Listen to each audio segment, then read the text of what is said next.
الصبح بدا من طلعته والليل دجى من وفرته نحمده ونصلي على رسوله الكريم اما بعد فقد قال الله تبارك وتعالى كما ورد في سورة الأعراف اعوذ بالله من الشيطان الرجيم بسم الله الرحمن الرحيم فالذين آمنوا به وعزروه ونصروه واتبعوا النور الذي انزل معه اولئك هم المفلحون صدق الله العظيم رب اشرح لي صدري ويسر لي امري واحلل عقدة من لساني يفقهوا قولي اللهم ربنا الهمنا رشدنا واعذنا من شرور انفسنا اللهم صل على عبدك ونبيك ورسولك وحبيبك وخليلك محمد وبارك وسلم وصلی وسلم وبارک علی جمیع الانبیاء والمرسلین وعلی ملائکتک المقربین وعلی عبادک الصالحین وعلینا معہم یا ارحم الراحمین آمین یا رب العالمین۔ محترم وائس چانسلر صاحب، اساتذہ کرام، عزیز طلباء و طالبات، السلام علیکم ورحمۃ اللہ وبرکاتہ۔ آج جو مجھے موضوع دیا گیا ہے اس کے لیے میں نے سورہ اعراف کی آیت نمبر 157 کا آخری ٹکڑا جو ہے وہ آپ کو سنایا ہے۔ اس کا ایک پس منظر ہے وہ جان لیجیے۔ آپ کو معلوم ہے کہ جب حضرت موسیٰ بنی اسرائیل کو لے کر مصر سے نکلے ہیں، اس کے بعد مرحلہ آیا کہ اللہ تعالیٰ نے حضرت موسیٰ کو کوہ طور پر طلب فرمایا تورات عطا کرنے کے لیے۔ ان کی غیر حاضری میں ایک فتنہ کھڑا ہوا اور کچھ لوگوں نے ایک بچڑا بنا کر اس کی پرستش شروع کر دی بنی اسرائیل میں سے، سامری کا بنایا ہوا بچڑا۔ جب حضرت موسیٰ واپس آئے انہوں نے یہ دیکھا تو بہت غضبناک ہوئے، اور پھر اللہ تعالیٰ کے حکم سے فیصلہ ہوا کہ 12 قبیلوں میں سے جن لوگوں نے بھی یہ شرک کیا ہے ان کو انہی قبیلوں کے لوگ خود قتل کریں۔ کئی ہزار اسرائیلی قتل ہوئے۔ یہ بہت بڑا یوں سمجھیے کہ پرج ہوا ہے اس قوم کے اندر۔ اس کے بعد پھر مزید اللہ تعالیٰ کی خدمت میں استغفار کے لیے حضرت موسیٰ علیہ السلام اپنے 70 بڑے بڑے سردار جو تھے 12 قبیلوں کے، ان کو لے کر حاضر ہوئے۔ وہاں انہوں نے استغفار کیا اور ایک دعا کی، پروردگار وَاكْتُبْ لَنَا حَسَنَةً فِي الدُّنْيَا وَالْآخِرَةِ، ہمارے لیے نیکی کا اندراج کر دے، دنیا میں بھی آخرت میں بھی۔ جواب ملا اللہ تعالیٰ کی طرف سے، دیکھو عذاب تو میں جس کو چاہوں گا دوں گا، اور ویسے میری رحمت ہر شے کے ساتھ موجود ہے، ہر شے کا وجود میری رحمت سے ہے، لیکن ایک میری خاص رحمت ہے جو میں لکھ رکھوں گا ان لوگوں کے لیے جو میرے نبی امی آخری رسول ان پر ایمان لائیں گے صلی اللہ علیہ وسلم۔ وہ جب آئیں گے اور وہ نیکی کا حکم دیں گے، بدی سے روکیں گے، پاکیزہ چیزوں کو حلال قرار دیں گے، ناپاک چیزوں کو حرام قرار دیں گے، نوع انسانی کے اوپر جو بوجھ تھے جو اس وقت ہوں گے ان کو اتاریں گے۔ وہ جب آئیں گے تو جو لوگ فَالَّذِينَ آمَنُوا بِهِ نمبر 1، وَعَزَّرُوهُ نمبر 2، وَنَصَرُوهُ نمبر 3، وَاتَّبَعُوا النُّورَ الَّذِي أُنزِلَ مَعَهُ أُولَٰئِكَ هُمُ الْمُفْلِحُونَ۔ جو لوگ ان پر ایمان لائیں گے، ان کی تعظیم اور توقیر کریں گے، ان کی مدد کریں گے، اور جو نور ان کے ساتھ نازل کیا جائے گا یعنی قرآن، اس کی پیروی کریں گے، وہ ہوں گے جو فلاح پانے والے ہوں گے، میری خصوصی رحمت سے حصہ ان کو ملے گا۔ اب یہاں پہلے تو دعا کر لیجئے، اللہم ربنا اجعلنا منہم، اے اللہ ہم سب کو ان میں شامل فرما دے۔ جو تیرے نبی کے ساتھ تعلق کی ان 4 بنیادوں کی شرائط کو پورا کر سکے، تقاضوں کو پورا کر سکے۔ اب ذرا ان میں سے ایک ایک کو لیجئے۔ ایمان جانی پہچانی چیز ہے، ایمان جسے کہتے ہیں، اس کی تشریح میں جانے کی ضرورت نہیں، وقت بھی محدود ہے، لیکن ایک بات سمجھنے کی ہے بہت ضروری۔ ایمان کے 2 لیول ہیں۔ ایک قانونی ایمان ہے جس کی بنا پر ہم ایک دوسرے کو مسلمان سمجھتے ہیں، اس کا تعلق اقرار باللسان کے ساتھ ہے، زبان سے کہنا اشہد ان لا الہ الا اللہ وحدہ لا شریک لہ واشہد ان سیدنا و مولانا محمدا عبدہ ورسولہ۔ کوئی ہندو تھا، سکھ تھا، پارسی تھا، عیسائی تھا، یہ کلمہ کہے اور اسلام میں آ گیا۔ لیکن یہ زبانی کلامی ایمان جو ہے یہ انسان کی سیرت و کردار پر اثر انداز نہیں ہو سکتا۔ یہی وجہ ہے آج ہم دیکھ رہے ہیں مسلمان ہی جھوٹ بھی بول رہا ہے، مسلمان ہی بے ایمانی بھی کر رہا ہے، مسلمان ہی خیانت بھی کر رہا ہے، مسلمانوں کے لیڈر بلینز کی خیانت کر رہے ہیں۔ یہ کون ہے؟ سب مسلمان ہیں۔ وہ اس کی وجہ کیا ہے کہ ہم صرف قانونی مسلمان ہیں اور ہمارا ایمان قانونی ایمان ہے۔ اس کے لیے اسلام کا لفظ قرآن میں آیا ہے سورہ حجرات میں، قالت الاعراب آمنا قل لم تؤمنوا ولکن قولوا اسلمنا۔ اے نبی یہ بدو کہہ رہے ہیں ہم ایمان لے آئے، ان سے فرما دیجئے تم ہرگز ایمان نہیں لائے ہو، یوں کہو کہ ہم مسلمان ہو گئے ہیں۔ ولما يدخل الايمان في قلوبكم، ابھی تک ایمان تمہارے دلوں میں داخل نہیں ہوا۔ بہرحال اللہ کا شکر ہے اس نے ہمیں مسلمانوں میں پیدا کر دیا، ورنہ ہم میں سے کتنے ہوتے اگر کہیں اور پیدا ہو گئے ہوتے تو نعمت اسلام سے بھی ہم بہرہور ہو سکتے، کیا کہہ سکتے۔ اصل ایمان ہے جب وہ دل میں داخل ہو جائے، یقین بن جائے۔ اسی لیے بچپن میں یاد کیا ہوگا ایمان مجمل، آمنت باللہ کما ہوا باسمائہ و صفاتہ وقبلت جمیع احکامہ اقرار باللسان و تصدیق بالقلب۔ جب تصدیق بالقلب ہوگی تو اب اس کے تقاضے جو ہیں عملی پیدا ہوں گے۔ ان تقاضوں میں سے ایک میں 2 حدیثوں کے حوالے سے آپ کے سامنے رکھ رہا ہوں۔ پہلی حدیث حضرت عبداللہ بن عمرو بن العاص رضی اللہ تعالی عنہما سے مروی ہے، لا یؤمن احدکم حتی یکون ہواہ تبعا لما جئت بہ۔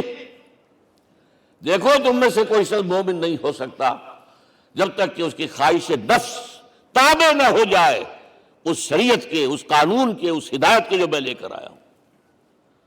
اگر عملاً تابع نہیں ہوئے تو حقیقتاً مومن نہیں ہو۔ دل میں جھانکو، Do I really believe that Muhammad is the prophet of Allah? Do I really believe that Quran is the word of God? کبھی جھانکیے گا اندر، جواب ملے گا صحیح آپ کو۔ کیا کنوکشن ہے؟ کنوکشن ہو اور پھر حضور کی پیروی نہ ہو، حضور کے احکام کی پابندی نہ ہو، اللہ کے قوانین کی پابندی نہ ہو، کیسے ممکن ہے؟ حضور تو فرماتے ہیں صلی اللہ علیہ وسلم ایک ایسی بد اخلاقی اور کج خلقی پر صرف اسے کوئی گناہ کبیرہ بھی نہیں کہیں گے۔ فرمایا ایک مرتبہ واللہ لا یؤمن واللہ لا یؤمن واللہ لا یؤمن، خدا کی قسم فلاں شخص مومن نہیں ہے، خدا کی قسم فلاں شخص مومن نہیں ہے، خدا کی قسم فلاں شخص مومن نہیں۔ صحابہ کانپ گئے، کون بدبخت ہے جس کے بارے میں فرمایا جا رہا؟ پوچھا گیا من یا رسول اللہ؟ جواب سنیے اور اپنے غریب حالوں میں جھانکیے۔ وہ شخص الذی لا یامن جارہ بوائقہ، وہ شخص جس کی شرارتوں کی وجہ سے اس کا پڑوسی چین میں نہیں ہے، امن میں نہیں ہے، وہ مومن نہیں ہے، خدا کی قسم نہیں ہے، خدا کی قسم نہیں ہے۔ کیسے علیحدہ کر لیں گے اس ایمان کو اعمال سے اور ایمان کو اخلاق سے؟ آگے چلیے، وہ جو حدیث حضرت ابو ہریرہ سے، اور یہ متفق علیہ ہے، صرف بخاری کی نہیں ہے، بخاری جمع مسلم۔ لا یؤمن احدکم حتی اکون احب الیہ من والدہ وولدہ والناس اجمعین۔ تم میں سے کوئی شخص مومن نہیں ہو سکتا جب تک کہ میں اسے محبوب تر نہ ہو جاؤں، اپنے باپ سے بھی، اپنے بیٹے سے بھی، اور تمام انسانوں سے۔ جھانک لیجئے دل میں، صورتحال یہ ہے یا نہیں ہے؟ کیوں محبوب ہو جائیں؟ اس لیے کہ آپ کے ذریعے ہدایت ملی ہے، آپ کے ذریعے ہم اللہ سے جڑے ہیں، اور آپ کو معلوم ہے دنیا میں کوئی شاہ ہدایت نہیں، نعمت نہیں ہے جب تک کہ نعمت ہدایت نہ ہو۔ اگر صحت اچھی ہے، ہدایت نہیں ہے، تو بدماشیاں کریں گے، کیا کریں گے؟ آپ کو معلوم ہے صحت اچھی جو ہے کدھر جا کے کھپے گی اگر ہدایت نہیں ہے۔ اگر دولت ہے، ہدایت نہیں، کیا کریں؟ گلچھرے اڑائیں گے، عیاشیاں کریں گے، لوگوں پر اپنی دولت کا روب گانٹیں گے۔ اولاد ہے، ہدایت نہیں ہے، یہ اولاد سہان روح بھی بن جائے گی کہیں آپ کے لیے۔ کوئی شے نعمت نہیں ہے جب تک کہ نعمت ہدایت نہ ہو، اور ہدایت ہمیں ملی محمد الرسول اللہ صلی اللہ علیہ وسلم کے ذریعے۔ تو آپ سے بڑھ کر محبوب کون ہوگا؟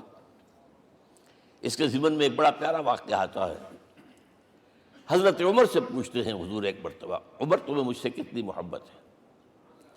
اندازہ کیجئے اس قدر اپنائیت کسی سے ہوتی ہے تب یہ سوال ہوتا ہے، عمر تمہیں مجھ سے کتنی محبت ہے؟ عرض کیا حضور مجھے آپ دنیا کے ہر انسان سے زیادہ محبوب ہیں۔ فرمایا اور اپنی جان سے؟ ذرا سا توقف کیا، دل میں جھانکا، ہاں حضور اب میں یہ بھی کہتا ہوں کہ میری جان سے بھی زیادہ عزیز ہے مجھے۔ آپ نے فرمایا الان عمر اب پہنچے ہو جو مقام ہے، اب درکار ہے، جو مطلوب ہے۔ تو محبت اس درجے کی، اطاعت اس درجے کی اگر نہیں ہے تو ایمان نہیں ہے۔ ہاں قانونی ایمان ہے، اب مسلمان ہے، اللہ کا شکر ہے، بہت بڑا فضل ہے۔ اب اگلے بات پر آئیے، الضروح، ان کی توقیر، ان کی تعظیم کرے۔ یہ تعظیم کس درجے میں؟ اب وقت بہت کم ہے، میں صرف آپ کو سورہ حجرات سے مثال دے رہا ہوں۔ فرمایا گیا یا ایھا الذین آمنوا لا ترفعوا اصواتکم فوق صوت النبی ولا تجہروا لہ بالقول کجہر بعضکم لبعض ان تحبط اعمالکم وانتم لا تشعرون۔ اے ایمان والو، کبھی اپنی آواز کو حضور کی آواز سے بلند تر نہ کر دینا۔ کبھی جس طرح بلند آواز سے ایک دوسرے سے بات کرتے ہو ایسے نہ کر بیٹھنا، مبادا تمہارے سارے اعمال حق ہو جائیں اور تمہیں پتہ بھی نہ چلے۔ تم تو کہو گے میں نے کوئی گناہ کبیرہ تو نہیں کیا، میں نے کوئی ڈاکہ نہیں ڈالا، چوری نہیں کی، کوئی زنا نہیں کیا، کوئی شراب نہیں پی، لیکن یہ سوء ادب لا ترفعوا اصواتکم فوق صوت النبی ولا تجہروا لہ بالقول کجہر بعضکم لبعض ان تحبط اعمالکم وانتم لا تشعرون۔ یہاں ایک میں عملی بات بھی آپ کے سامنے رکھ دوں، صحابہ کے بارے میں تو بات سمجھ میں آ گئی کہ اپنی آوازیں پست رکھیں۔ ہم کیسے کریں؟ ہمارا ایک طرز عمل ہونا چاہیے۔ اگر کسی گفتگو میں کوئی شخص کہ حضور نے یہ فرمایا ہے، کبھی یہ نہ کہے میں نہیں مانتا۔ ہاں توقف کر لیں، بھائی میں تحقیق کروں گا کہ واقعی یہ حدیث صحیح ہے یا نہیں ہے، ٹھیک، ضروری نہیں کہ جو کہہ دے مان لیں آپ۔ محدثین نے کتنی محنتیں کر کر کے چھانٹی کی ہے، لہذا یہ، لیکن فوراً اگر آپ نے نہیں میں نہیں مانتا، یہ عقل کے خلاف ہے، یہ فلاں ہے، یہ وہ ہے، یہ ہے کہ جو آپ سوء ادب کے مرتکب ہو رہے ہیں نبی اکرم صلی اللہ علیہ وسلم کی بارگاہ میں۔ ہاں توقف کریں، غور کریں، تحقیق کریں، معلوم ہو کہ یہ حدیث پختہ نہیں ہے، مستند نہیں ہے، پھر دوسری بات ہے۔ اور یہ جان لیجئے ہمارا جو معاشرہ ہے اس کا ایک قانونی جو ہے احاطہ ہے۔ یہ بھی سورہ حجرات کی پہلی آیت ہے، یا ایھا الذین آمنوا لا تقدموا بین یدی اللہ ورسولہ۔ اللہ اور اس کے رسول کے احکام کا دائرہ ہے، اس کے اندر اندر رہو، باہر نہیں نکل سکتے۔ لیکن اس دائرے کے اندر ایک مرکزی شخصیت جس کی دل آویزی، جس کا حسن سلوک، جس کا حسن کردار، جس کا حسن اخلاق مرکز بن جائے، تمام لوگوں کی جذباتی محبت کا مرکز بن جائے، اگر یہ نہیں ہوگا تو معاشرہ مضبوط نہیں ہوگا۔ محض قانون اور دستور پر معاشرہ مضبوط نہیں ہوتا۔ کسی شخصیت، اب آپ کو معلوم ہے آخر ہندوستان کے معاشرے میں گاندھی کا ایک مقام ہے کہ نہیں ہے؟ آخر یہ سارا معاملہ چل رہا ہے اسی کے گرد کے نہیں؟ ماؤ زے تنگ کے معاملہ ہے کہ نہیں ہے؟ یہ سارا معاملہ دنیا میں عام لوگ کہہ دیتے، ریشنلسٹ لوگ، کہ ان چیزوں کی کیا ضرورت ہے، بھائی قانون دیکھنا چاہیے، دستور دیکھنا چاہیے، حکم دیکھنا نہیں بھائی، جذباتی وابستگی کہ ایک ہستی تو ایسی ہو کہ جس کے کچھ کہنے پر فوراً زبانیں بند ہو جائیں، اور اس کا نقشہ میں سعودی عرب میں دیکھتا ہوں، اگر وہاں کے دو بدو لڑ رہے ہوں صف اور ایک دوسرے کو کھانے کو دوڑ رہے ہوں، کوئی شخص کہتے صلی علی النبی، فوراً خاموش، معلوم ہوتا ہے آگ کے اوپر کسی نے پانی ڈال دیا، خاموش، صلی علی النبی، صرف یہ کہنے سے۔ یہ جذباتی وابستگی اگر محمد سے نہیں ہے صلی اللہ علیہ وسلم تو آپ کا معاشرہ کبھی مضبوط نہیں ہوگا۔ یہ مرکزی شخصیت، یہ مرکز ہے، اسی لیے ان کے احترام کا یہ درجہ ہے، کیونکہ اس سے کیا ہوگا، تمہارا شیرازہ بکھر جائے گا۔ اگر ان کے ساتھ جذباتی محبت نہیں ہوگی تمہارا شیرازہ بکھر جائے گا۔ یہ آیا معاملہ۔ اب میں آپ کو بتانا چاہتا ہوں تہذیب ہمارے ہاں اصل میں بدقسمتی سے ہم سیرت کی تقریریں کرتے ہیں، حضور کی عظمت بیان کرنے کی کوشش کرتے ہیں۔ کچھ لوگ تو خیر حضور کی زلفیں ہیں، حضور کی آنکھیں ہیں، حضور کی کملی ہے، حضور کا سایہ نہیں تھا وغیرہ، یہ باتیں اپنی جگہ ہیں، ہر چیز ٹھیک ہے، لیکن یہ جان لیجئے حضور کی اصل عظمت ایک نبی اور رسول کی حیثیت سے ہے، اور وہ شے وہ ہے جہاں جبرائیل کے بھی پر جل رہے ہیں، اس کی حقیقت کون جانتا ہے؟ میں ایک مثال دے رہا ہوں آپ کو کہ حضور 100 میں وصال رکھا کرتے تھے۔ آج روزہ رکھا، شام کو افطار نہیں کیا، وہ رات کو چل رہا ہے روزہ، اگلے روز پھر وہ کنٹینیو کر رہا ہے شام تک، 2 دن کا 100 میں وصال، 3 دن کا بھی رکھتے تھے۔ صحابہ نے اجازت چاہی، حضور ہمیں بھی اجازت دے دیں، نہیں، آج کے حضور آپ تو رکھتے ہیں، ہمیں منع کرتے ہیں۔ اب سنیے، ایکم مثلی، تمہیں سے کون ہے مجھ جیسا؟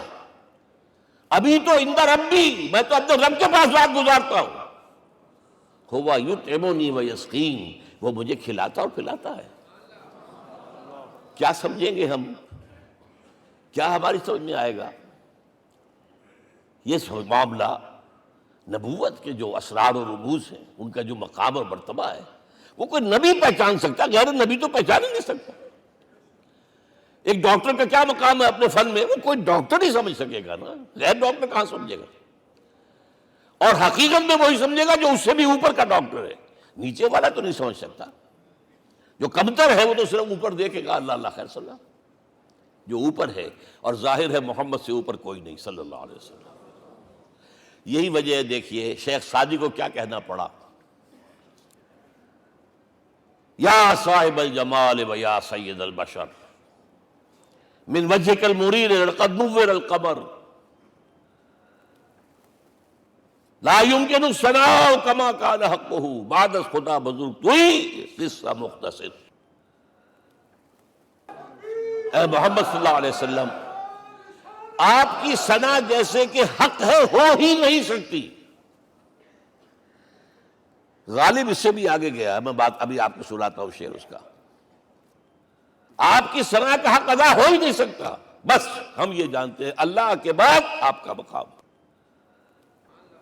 غالب جو آگے گیا ہے کہتا ہے، غالب ثنائے خواجہ بیزداں گزاشتیم، کہاں ذات پاک مرتبہ دان محمد است۔ اے غالب، ہم نے تو حضور کی ثنا تو اللہ کے حوالے کر دی ہے، اس لیے کہ وہی ذات پاک جانتا ہے مرتبہ محمد کا کیا ہے صلی اللہ علیہ وسلم۔ ہم بیان کرنے کی کوشش کریں گے تو توہین کر بیٹھیں گے۔ ایک لطیفہ ہے، ایک بیچارہ کوئی دیہاتی کہیں پھنسا ہوا تھا کسی جگہ، تھکا ہوا چل رہا تھا، ڈپٹی کمشنر صاحب جا رہے تھے، کار میں بٹھا لیا۔ اب اس نے کہا، پتر تینوں اللہ پٹواری کرے۔ اب اس غریب کے جو ہے اس کے ذہن میں تو پٹواری سے اوپر تو کچھ ہے ہی نہیں، اس کے قلم سے جو ہے ادھر کا انتقال ادھر ہو گیا، ادھر کی ادھر چلی گئی۔ تو ڈی سی کو وہ تعریف کر رہا ہے اپنے سمجھ کے مطابق، پٹواری کرے، تو ہم کہیں پٹواری والا معاملہ نہ کریں۔ ہاں، ایک پہلو ایسا ہے جس کے حوالے سے حضور کی عظمت ہماری سمجھ میں آئے گی۔ حضور ایک انسان کی حیثیت سے کیا تھے، ایک باپ کی حیثیت سے آپ کا کیا طرز عمل تھا، ذرا یاد کیجئے۔ جگر گوشہ رسول حضرت فاطمہ بطول رضی اللہ تعالیٰ عنہ وہ حاضر ہوتی ہے، ابا جان دیکھیے چکی پیس پیس کر یہ گھٹے پڑ گئے میرے ہاتھ میں، کہ کنویں سے پانی لاتی ہوں، مشکیزیں کہ یہاں پر بندیاں پڑ گئی۔ حضور اب تو عام لوگوں پر بھی آسانیاں ہیں، لوگوں کے ہاں غلام آ گئے ہیں، کنیزیں آ گئی ہیں، مال و دولت آ گئی ہے، مجھے بھی کوئی غلام کنیز عطا ہو جائے۔ اور آپ کو معلوم ہے یہ لخت جگر، نور چشم، محمد کی سب سے پیاری بیٹی صلی اللہ علیہ وسلم، کوئی شک نہیں اس میں، فاطمہ، کیا بیتی ہوگی حضور کے قلب پر۔ لیکن فرمایا کیا بیٹی، یہ دنیا کی چیزیں ہمارے لیے نہیں ہیں، میں تمہیں اس سے بہتر شے دیتا ہوں، تسبیح فاطمہ، ہر نماز کے بعد 33 مرتبہ سبحان اللہ، 33 مرتبہ الحمدللہ، 33 مرتبہ اللہ اکبر کہہ لیا کرو۔ لیکن سوچ لیجئے دل پر کیا گزری ہوگی صلی اللہ علیہ وسلم۔ حضرت عائشہ سے پوچھئے، حضرت خدیجہ سے پوچھئے، حضور کیسے شوہر تھے؟ آپ سے زیادہ خواتین کے حق میں نرم، گھر کے کام کا جھاڑو دے رہے ہیں، کپڑے جو ہیں بوسیدہ انہیں سی رہے، گھر میں بیٹھے ہوئے، یہ کام کرتے تھے۔ بہرحال ایک بات میں آپ سے عرض کروں، آپ انسان کی جس حیثیت کا بھی ذہن میں تصور کریں گے وہ ساری حیثیتیں محمد میں موجود ہیں صلی اللہ علیہ وسلم۔ محمد حاکم کی حیثیت سے بھی ہیں، محمد سپہ سالار کی حیثیت سے بھی ہیں، محمد قاضی القضات بھی ہیں، محمد ہیڈ آف دی اسٹیٹ بھی ہیں، محمد بیویوں والے بھی ہیں، اولاد والے بھی ہیں، محمد 5 وقتہ امام بھی ہیں، جمعہ کے خطیب بھی ہیں، مدرس قرآن بھی ہیں، مربی بھی ہیں، مزکی بھی ہیں، اور ہر میدان میں بلند ترین مقام۔ کوئی ایسی جامع شخصیت ملے گی؟ ہمارے ہاں تو حال یہ ہے کہ جو خطیب صاحب ہوتے ہیں وہ 5 وقتہ نماز کیسے پڑھا سکتے ہیں؟ ان کا تو اونچا مقام ہے، 5 وقتہ نماز کے لیے تو علیحدہ چاہیے امام آپ کو، اور وہاں بھی ایک امام سینئر ہوگا، وہ عشاء مغرب اور فجر پڑھائے گا، ایک جونیئر ہوگا بیچارہ، وہ جو خاموش نماز ہے وہ پڑھائے گا۔ 5 وقتہ نماز پڑھا رہے ہیں محمد صلی اللہ علیہ وسلم، اور خطیب بھی وہی ہے، مربی بھی وہی ہے، مزکی بھی وہی ہے۔ ہمارے ہاں جو لوگ تزکیہ نفس کے میدان میں ہیں وہ پھر جماعت کبھی نہیں کراتے، کبھی نہیں دیکھا ہوگا آپ نے کسی صاحب کو کراتے ہوئے۔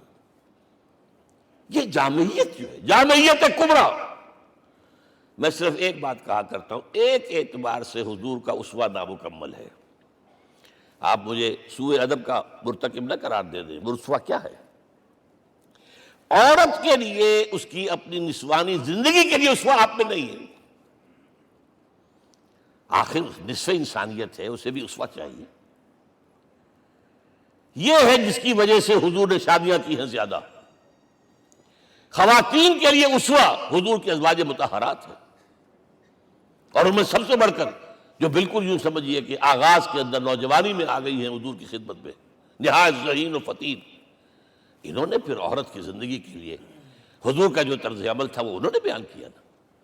اس لیے سورہ احزاب کے اندر اس کا تذکرہ ہے، جہاں یہ آتا ہے لقد کان لکم فی رسول اللہ اسوۃ حسنہ، وہیں پر یا نساء النبی لستن کاحد من النساء، اے نبی کی بیویوں تم عام عورتوں کے مانند نہیں ہو، تمہیں تو اسوہ بننا ہے امت کے لیے۔ اب اس سے اگلا قدم میں بڑھا رہا ہوں آگے، اور اس کے ساتھ جڑ جائے گی تیسری بات۔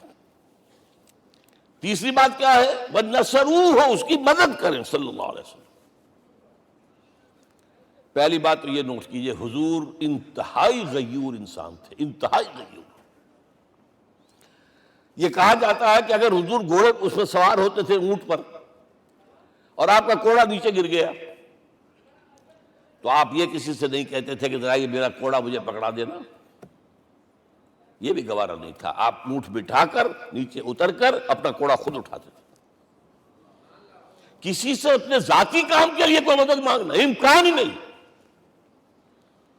بلکہ ایک واقعہ تو وہ ہے جب بھی میں تذکرہ کرتا ہوں میری آنکھوں میں آنسو آ جاتے ہیں، یہ ہجرت کے وقت کا واقعہ ہے۔ آپ کو معلوم ہے حضور نے تمام مسلمانوں کو مکے سے جانے کی اجازت دے دی، چلے جاؤ مدینے، چلے جاؤ مدینے، آپ خود تھے موجود، اس لیے کہ رسول اپنے مقام کو نہیں چھوڑ سکتا وداؤٹ ایکسپریس پرمیشن فرام اللہ سبحانہ وتعالی۔ اب حضرت ابوبکر پوچھ رہے ہیں حضور اجازت آ گئی؟ نہیں آئی. آ گئی نہیں آئی، دن گزر رہے ہیں. حضرت عائشہ کی روایت ہے کہ ایک روز ہم نے دیکھا دوپہر کے وقت آ رہے ہیں حضور، کپڑے سے اپنا سر جو ہے ڈھانپا ہوا ہے. عرب میں دوپہر کے وقت وزٹ کرنا جو ہے یہ ان کے خلاف دستور ہے، ان کی تہذیب کے خلاف ہے. یہ قیلولے کا وقت ہوتا. تو حیران ہوئے. آتے ہی فرمایا ابوبکر ہجرت کی اجازت ہو گئی. اب انتہائی خوشی سے اور بڑی امید میں کہ بڑی شاباش ملے گی، حضرت ابوبکر فرماتے ہیں، عرض کرتے ہیں حضور میں نے 2 اونٹیاں تیار کر رکھی ہیں، خوب کھلا پلا کے انہیں فرما کیا ہوا ہے، یہ ہجرت میں ہمارے کام آئے گی. حضور تھوڑا سا توقع فرماتے ہیں، پھر کہتے ہیں اچھا ٹھیک ہے، ایک میں استعمال کروں گا لیکن میں اس کی قیمت ادا کروں گا. حضرت ابوبکر رو پڑے. حضور مجھ سے یہ مغایرت، سائے کے تناب کے ساتھ رہنے والا، اس سے یہ مغایرت، ذرا سے اشارے پر اپنی کم سن بیٹی پیش کر دی نکاح کے اندر، اس سے یہ مغایرت. رو پڑے. لیکن حضور کی اپنی غیرت تھی، میں قیمت دوں گا. اب بتائیے مدد کا کے لیے درکار تھی؟ مدد تھی ان کے مشن کے لیے. مشن 2 حصوں میں تھا. اس کو جانیے، آج کچھ علمی باتیں آ رہی ہیں. حضور کے مشن کے 2 حصے، ایک ابتدائی جو تمام انبیاء اور رسول کا تھا، ایک تکمیلی جو صرف محمد کا صلی اللہ علیہ وسلم. ابتدائی کیا ہے؟ اللہ کی طرف دعوت، تبلیغ. جو دعوت قبول کر لیں ان کے لیے بشارت، بشیر کہ تمہارے لیے آخرت میں جنت ہے، نعمتیں ہیں. رد کر دیں ان کے لیے نذیر، خبردار کرنے والے، جہنم کے لیے تیاری کر لو. داعی اللہ، اللہ کی طرف بلانے والے. سراجا منیرا، روشنی کے چراغ.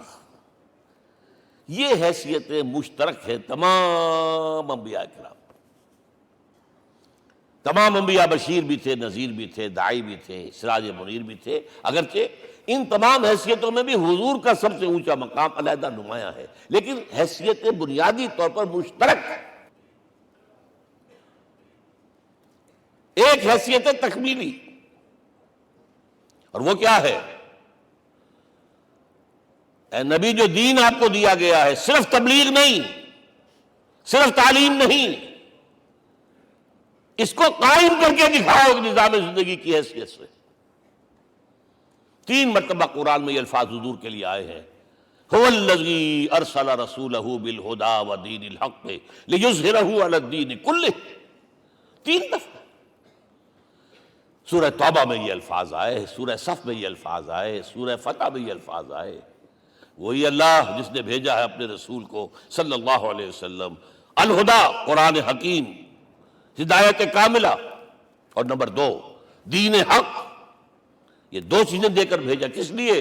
تاکہ اس دین کو غالب کرے پورے نظام زندگی پر. یہ معاملہ ذرا سوچئے. اور یہ حضور کے لیے 3 دفعہ، اور کسی اور نبی کے لیے 1 دفعہ بھی نہیں. قرآن مجید کے اس نقطے کو ذہن نشین کر لیجیے. اصل میں یہ کیا ہے؟ اسے ہم یوں کہیں گے، ایک ہے نبوت و رسالت، ایک ہے تکمیل نبوت و رسالت. ہمارے ہاں ختم نبوت کے اوپر تو زور دیا گیا ہے، اور صحیح دیا گیا ہے، ایمان کا ہمارا جز ہے. حضور کے بعد کسی نے بھی دعویٰ کیا نبوت کا، وہ جھوٹا، کذاب، دجال. جس نے مانا وہ بہرحال دائرہ اسلام سے خارج ہے، اور جو بھی کچھ ہوا کرے وہ. یہ چونکہ قانونی بات تھی اس لیے اس کا حق ادا کیا علماء کرام نے. واقعہ یہ ہے کہ اس میں کوئی کمی نہیں رکھی، لیکن حضور کی فضیلت اس میں نہیں ہے. فرض کیجئے کہ نبوت چلی آ رہی تھی ہموار طور پر، ایک جگہ آ کے ختم ہو گئی، تو فضیلت کون سی ہوئی؟ نہیں، نبوت و رسالت تدریجاً ترقی کرتے ہوئے اپنے نقطۂ عروج کو پہنچ کر ختم ہوئی. یہ ہے فضیلت. اب آپ سوچئے، الہدا دیا گیا حضور کو، تو کیا تورات میں ہدایت نہیں تھی؟ سورہ اعراف کی آیت ہے، سورہ مائدہ کی، انا انزلنا التوراۃ فیہا ھدی ونور. ہم نے نازل کی تھی تورات، اس میں ہدایت بھی تھی، نور بھی تھا، ہم مانتے ہیں اللہ کی کتاب تھی۔ وہی فرمایا ہے انجیل فیہ ھدی و نور، اس میں ہدایت بھی تھی، نور بھی تھا۔ پھر یہ الہدیٰ قرآن آیا، یہ کیا ہے؟ ہدایت نے درجہ بدرجہ ترقی کرتے ہوئے قرآن میں آ کر کامل ہو گئی، ہدایت کامل۔ وجہ کیا ہے؟ انسان کا شعور بھی تو درجہ بدرجہ بڑھا ہے۔ ایک وقت تھا ہمارا بچپن تھا، فکر کے اعتبار سے، سوچ کے اعتبار سے، علم کے اعتبار سے، ہمارے آباء و اجداد کبھی جو رہتے تھے غاروں کے اندر یا کبھی آئے ہیں تو کیا تھا ان کے پاس؟ اب اس وقت جو ہے کسی کو آپ پرائمری کے بچے کو پی ایچ ڈی ڈاکٹر رکھ دیجئے ٹیوٹر، تو کیا پڑھائے گا تو وہی جو پرائمری کا بچہ سمجھ سکے۔ لہذا وہ جو کہا گیا تھا آدم کو اس زمین کی خلافت دیتے، فَإِمَّا يَأْتِيَنَّكُم مِّنِّي هُدًى فَمَن تَبِعَ هُدَايَ فَلَا خَوْفٌ عَلَيْهِمْ وَلَا هُمْ يَحْزَنُونَ۔ یہ ہدایت رفتہ رفتہ آئے گی آئے گی آئے گی آئے گی۔ اور یہ بات جان لیجئے، پروفیسر ڈاکٹر محمد شریف نے جو کتاب لکھی ہے فلسفے کی تاریخ پر، اس میں بتایا ہے کہ 1200 برس انسانی تاریخ کے بہت ہی پروڈکٹیو ہے فلسفیانہ فکر کے لیے۔ From 600 BC to 600 AD 1200 years, سارے فلسفے اسی میں پیدا ہوئے۔ سقراط، مختار، افلاطون اور یہ سب نکل گئے، اور کنفیوشس بھی آ گیا، تاؤ بھی آ گیا، اور بدھ بھی آ گیا، جین بھی آ گیا، سب آ گئے، سب آ گئے۔ گویا کہ انسان جب کچھ سوچ سکتا تھا، جتنا سوچ سکتا تھا سوچ چکا۔ اور یہ بھی سنا دوں، حضرت عیسیٰ نے کہا تھا اپنے حواریوں سے، ڈپارٹنگ جو میسج تھا، مجھے ابھی تم سے اور بھی بہت باتیں کرنی تھی لیکن تم ان کا تحمل نہیں کر سکو گے، جب وہ فارقلیت آئے گا صلی اللہ علیہ وسلم تو تمہیں سب کچھ بتائے گا۔ لہذا جب انسان بلوغت کو پہنچا ہے فلسفیانہ فکر کے اعتبار سے، تب، اور یہ بھی نوٹ کر لیجئے، بہت اہم بات کہہ رہا ہوں، چند مہینے غار حرا کی تنہائیوں میں اللہ تعالیٰ نے حضور کو وہ سارا ذہنی سفر طے کرایا ہے۔ کیا کرتے تھے حضور جا کر غار حرا میں؟ کبھی سوچا آپ نے؟ اگر آپ یہودیوں میں پیدا ہوئے ہوتے تو یہودی طرز پر آپ عبادت کرتے، اگر کہیں عیسائیوں میں پیدا ہوتے تو عیسائیوں کی طرف پر آپ تو نہیں تھے، آپ تو پیدا وہ مشرکین میں شرک کرنے کا امکان ہی نہیں آپ کے لیے، تو کیا کرتے تھے؟ حدیث کے الفاظ یہ یتحنث فی، وہاں جا کر عبادت کرتے تھے۔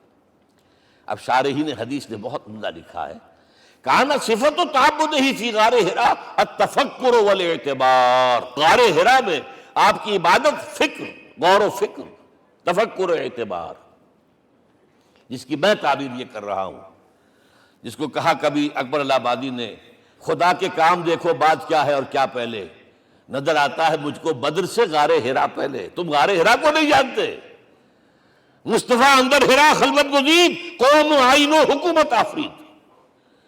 The most productive part of the period life of Muhammad is that which he passed in غار حرا۔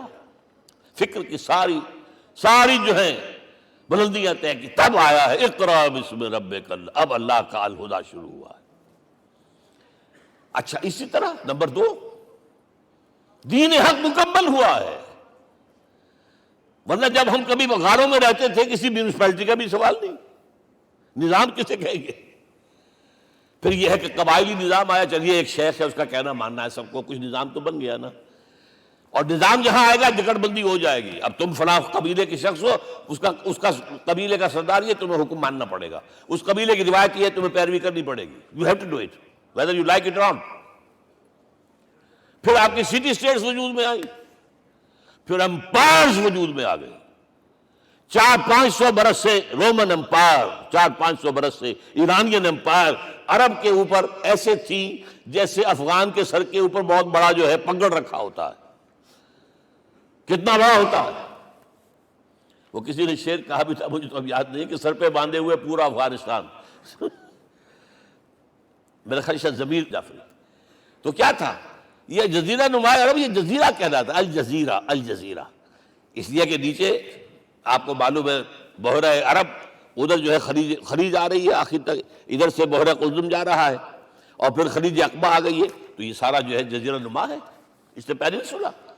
لیکن عرب اوپر دو اور ہیں، عراق عرب، شام عرب۔ عراق عرب پر قبضہ ایران کا، شام عرب پر رومیوں کا۔ اور جب یہ سلطنتیں بن گئیں تو گویا کہ انسان شکنجے میں آ گیا۔ ظلم، محنت کرے کسان، عیش کرے جاگیردار، اور بادشاہ محل بنائے، لگان وہاں سے آ رہا ہے۔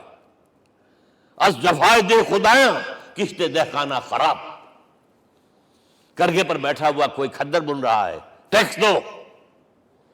بادشاہ محل بھی بنائے گا، یاشیاں بھی کرے گا، سارا نسوانی حسن جو ہے کوہ قاف کا لے آئے گا اپنے ہاں، اور پھر فوج بھی رکھے گا۔ ذرا تم نے گردن اٹھائی تو تمہاری سرکوبی کرنے کے لیے فوج تیار ہے۔ یہ جب جکڑ بند آئی ہے انسان پر، تب محمد کو بھیجا گیا ہے۔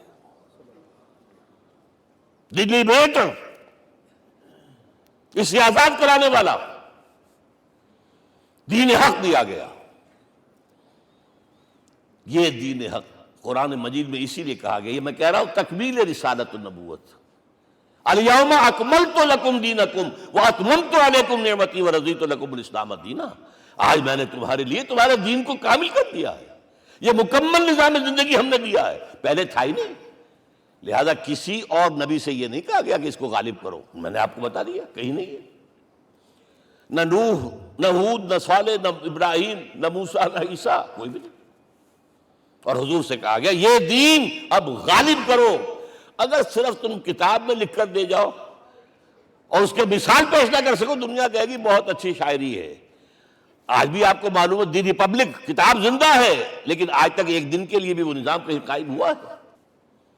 ہم یہی کہیں گے کہ ٹھیک ہے، یہ جو ہے ایک خواب ہے، اللہ اللہ سر، اس کے سوا کیا یوٹوپیا ہے؟ اس نظام کو قائم کر کے دکھاؤ۔ اب آپ اس کو اینالائز کر لیجئے، اچھی طرح سمجھ لیجئے۔ It was the revolutionary role which was assigned to محمد صلی اللہ علیہ وسلم۔ نظام کو بدلنا، اسی کا نام تو انقلاب ہے۔ انقلاب کسے کہتے ہیں؟ دنیا میں دو نظام ایک جگہ نہیں ہو سکتے، مذہب 100 بھی ہو سکتے ایک جگہ۔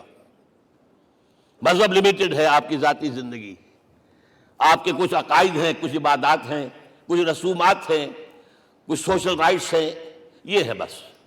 تو یہ تو 100 بھی دے کین کو ایگزسٹ۔ امریکہ میں کتنے ہیں؟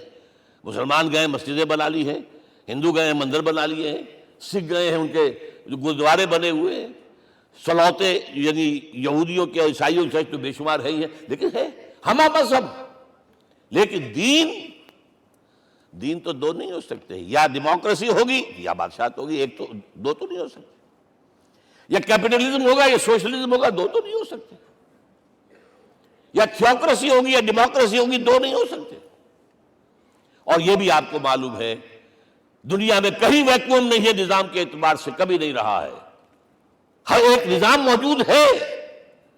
آپ کوئی دوسرا نظام لانا چاہتے ہیں، پہلے اس کو جڑ سے اکھیڑنا پڑے گا۔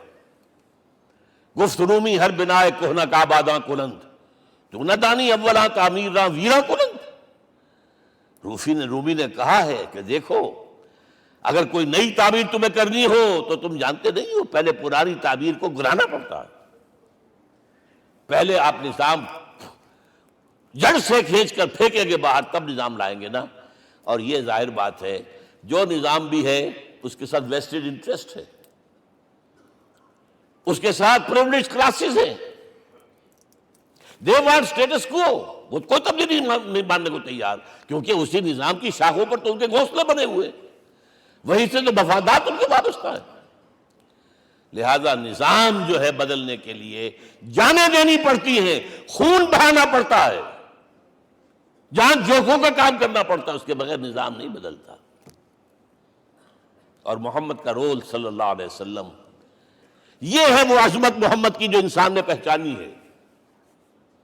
میں 3 گواہیاں آپ کے سامنے پیش کر رہا ہوں، 1 from the east, 2 from the west, 3 کئی ملوے ہے۔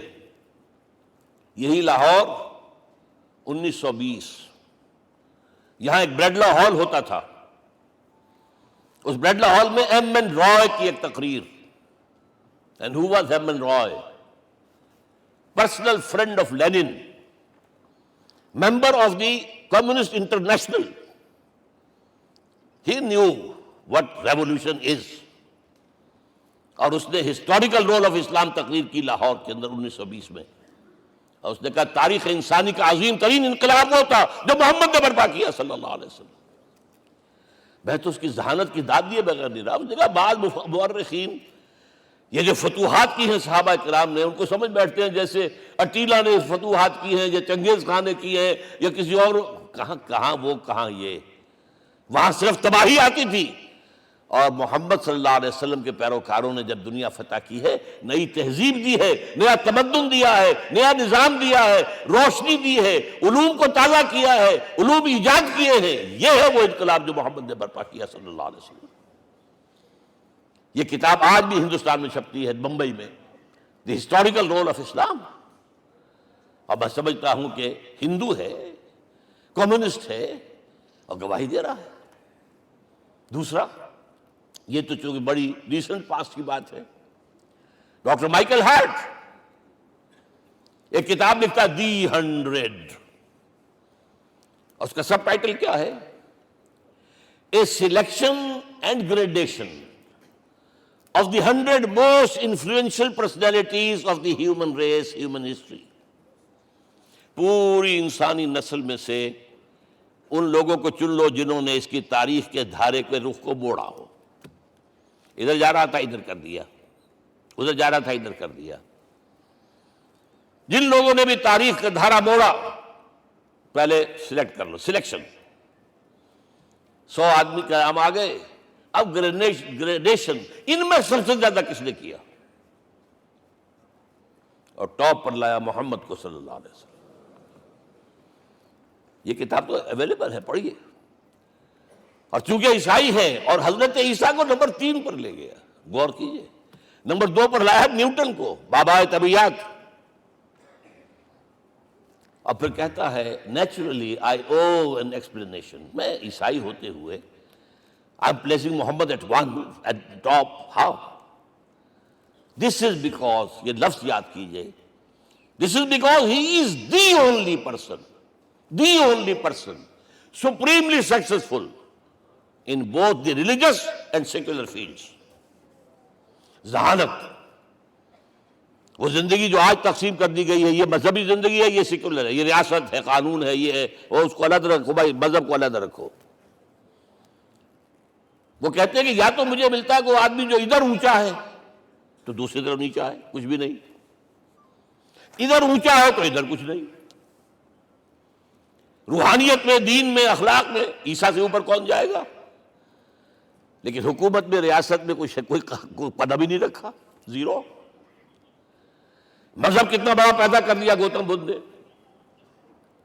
لیکن ریاست، حکومت زیرو۔ اور بڑے سے بڑے جو ہیں شہنشاہ اور بڑے سے بڑے کانکرس، کوئی چلا آیا ہے، آپ سوچئے جو گریک آ رہا ہے، جو سکندر اعظم کہاں سے چل کر مقدونیہ سے کہاں پہنچ گیا؟ بیاس تک۔ اٹیلا کہاں سے پہنچ گیا؟ مشرق سے مغرب تک۔ لیکن مذہب و اخلاق کے اندر زیرو نہیں بلکہ مائنس ویلیو لانی پڑے گی۔ ایک ہی انسان ہے، آپ کم سے کم give credit to his honesty۔ ایک ہی انسان، دو ہے ہی نہیں۔ He is the only person supremely successful in both the religious and the secular fields۔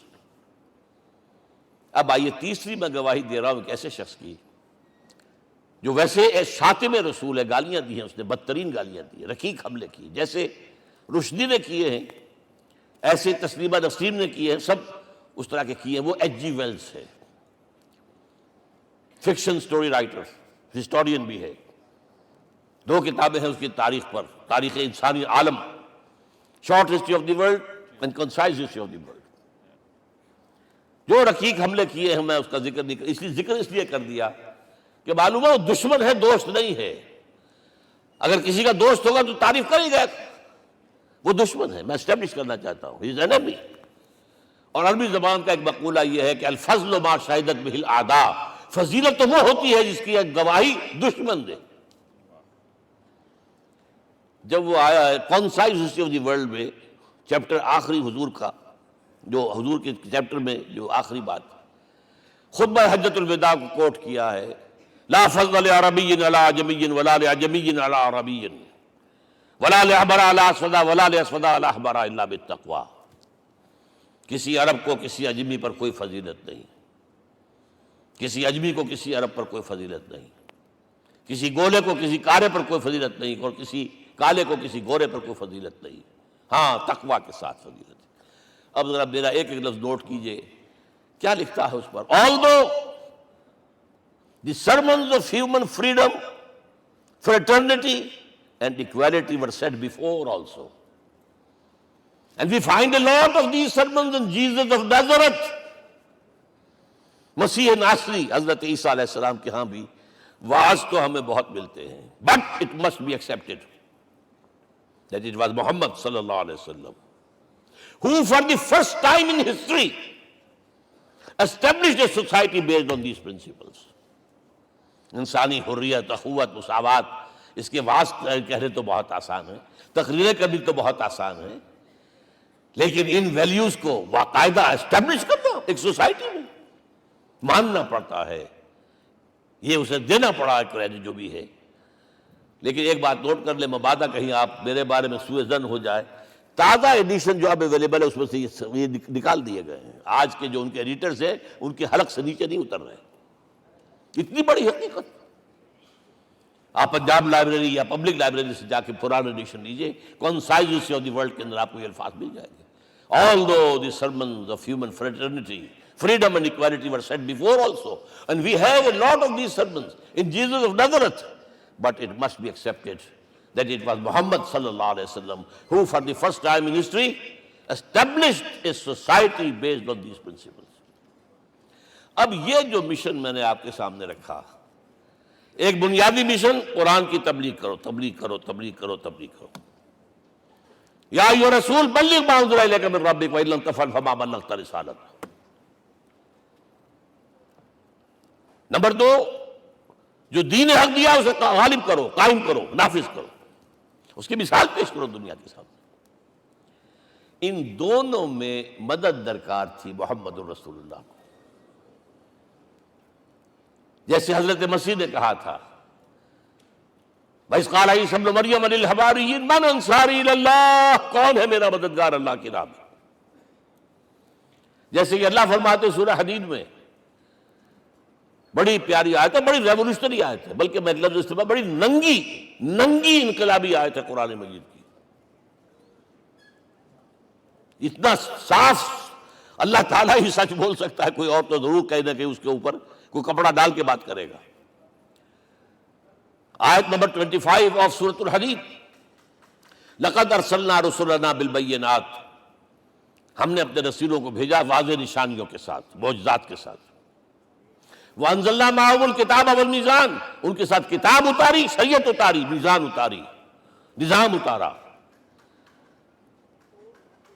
لِيَقُومَ النَّاسُ بِالْقِسْطِ، تاکہ لوگ عدل پر قائم ہوں۔ اس لیے کتاب کیوں بھیجی، رسول کیوں بھیجے، نبی کیوں بھیجے، وحی کیوں بھیجی؟ تاکہ لوگ عدل پر قائم ہوں۔ یہ اس سے بڑی آیت کوئی ہوگی؟ عدل اجتماعی، سوشل جسٹس۔ اب اگلا ٹکڑا پڑھیے، وَأَنزَلْنَا الْحَدِيدَ، ہم نے لوہا بھی اتارا ہے، فِيهِ بَأْسٌ شَدِيدٌ، اس سے اسلحہ بنتا ہے، جنگی قوت ہے۔ وَلِيَعْلَمَ اللَّهُ مَن يَنصُرُهُ وَرُسُلَهُ بِالْغَيْبِ، اور اللہ دیکھ لینا چاہتا ہے کون ہے اس کے وفادار بندے جو لوہے کی طاقت کو ہاتھ میں لے کر اللہ اور اس کے رسول کی مدد کرتے ہیں۔ دین اللہ کا، اسے قائم کرنا اللہ کی مدد ہے، اسے قائم کرنا محمد کا فرض ہے، اس کے جد و جہد کرنا محمد کی مدد ہے صلی اللہ علیہ وسلم۔ یہ تھی نصرت، اور یہ نصرت آپ کو معلوم ہے حضور کی زندگی میں صحابہ نے کرام نے کی ہے کہ نہیں کی؟ جو شخص ایمان لایا فوراً داعی بن گیا، فوراً۔ ابو بکر ایمان لائے، اور 6 جو ہیں عشرہ مبشرہ میں سے چوٹی کے صحابہ، وہ ان کی دعوت پر ایمان لائے۔